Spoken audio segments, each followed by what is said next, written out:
Guys இன்னைக்கு நம்ம ரெசிபியோட நேம் என்ன தெரியுமா? மாம்பழ குழம்பு. பண்ணிடலாமா? இந்த டிஷ் வந்து ஒரு டைம் ஆச்சு நீங்களும் ட்ரை பண்ணுவீங்கல்ல. இந்த தொலியெல்லாம் ரிமூவ் பண்ணிடுவோம். இதில் சேர்க்க வேண்டிய இன்க்ரீடியன்ஸ் எல்லாம் இப்போ 1 by 1 பார்த்துடலாம். பச்சை மிளகா ஒரு 3 பச்சை மிளகா, சால்ட்டு, மிளகா பொடி, மஞ்சள் பொடி. ஓகேவா? இப்போ இதை வேக வச்சிடலாம். வேகட்டும்.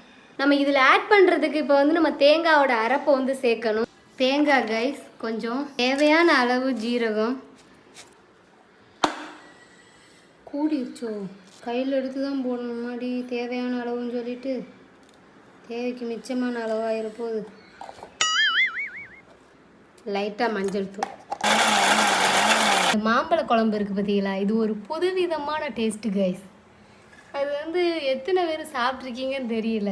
சாப்பிட்ருந்தீங்கன்னா நீங்கள் கமெண்டில் சொல்லுங்கள். டேஸ்ட் வந்து டிஃப்ரெண்ட், ஒரு புதுவிதமான டேஸ்ட். அது சாப்பிட்டவங்களுக்கு தான் தெரியும். தேங்காய் ஜீரகம் எல்லாம் அரைச்சி வச்சுருந்தோம்ல, ஆட் பண்ணிக்கிடுவோம். பார்க்கும்போதே அப்படி டெம்ப்டிங்காக இருக்குல்ல. எத்தனை பேர்த்துக்கு இருக்குன்னு தெரில. சில பேர் என்னைய கலாய்ப்பீங்களே, ஆனாலும் பரவாயில்ல கைஸ். இப்போ தான் முக்கியமானது, இந்த மாம்பழ புளிச்சேரிக்கு புளிப்புள்ள நல்ல தயிர். அதை மிக்சியில் அரைச்சி ஆட் பண்ணுங்கள். அப்போ நல்லா இருக்கும், நல்லா க்ரீமியாக இருக்கும். கரெக்டாக சூரிய ஒளி என் கண்ணுக்கு நேரம் அடிக்குது. தாளிப்பு எல்லாருக்குமே தெரிஞ்சது தானே. கடுகு நல்லா பொட்டிச்சதுக்கப்புறம் வேப்பலை, மலையாளத்தில் வேப்பலை, தமிழில் கருவேப்பிலை. கருவேப்பிலையும் அதுக்கப்புறம் பட்டை வத்தல் இதில் ஊற்றிடலாம்.